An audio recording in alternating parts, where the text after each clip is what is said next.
নমস্কার বন্ধুরা, মা লক্ষ্মী ফুড হাউস থেকে বলছি। আজকের আমার মেনু হচ্ছে বিরিয়ানি। প্রথমে কেশরের রং দিয়ে আলুগুলো মাখিয়ে নিয়ে ভাজে নেব।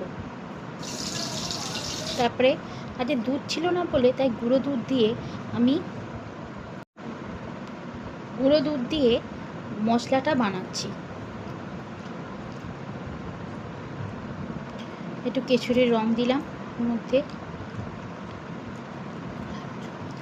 গোলাপ জল দিয়েছি, আচ্ছা মিঠা আতর দিয়েছি। এই যে গোলাপ জল দিয়ে দিলাম,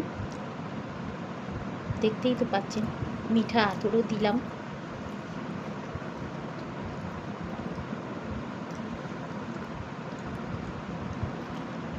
আর একটু কেশরি রংটা দিয়ে দিলাম রং হওয়ার জন্য। ভালো করে মিক্সিং করলাম। এবার আলুগুলো সব ভেজে নিয়েছি, দেখতেই পাচ্ছেন। তারপরে আলুর ঝোলটা করে নিলাম। একটা মশলাদার কষার ঝোল আমি করে নিয়েছি।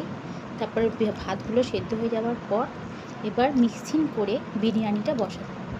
মিক্সিং হয়ে গিয়ে এবার পেঁয়াজগুলো ভেজে নিয়েছিলাম, সেগুলো দিয়ে দিলাম। এর মধ্যে আলু মশলা যে করেছিলাম সেটাও দিয়ে দিয়েছি।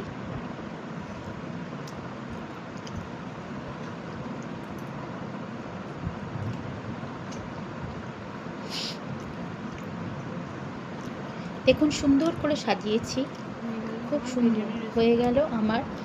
এবার এগুলো গ্যাসে চাপিয়ে দেবো, দমে বসিয়ে দেবো। হয়ে গেল আমার আজকে বিরিয়ানি রেসিপি। ভালো লাগলে আপনারা লাইক করবেন, সাবস্ক্রাইব করে দেবেন। দেখুন ওই মশলার জলটা আমি আস্তে আস্তে করে চারিদিকে ছড়িয়ে দিলাম।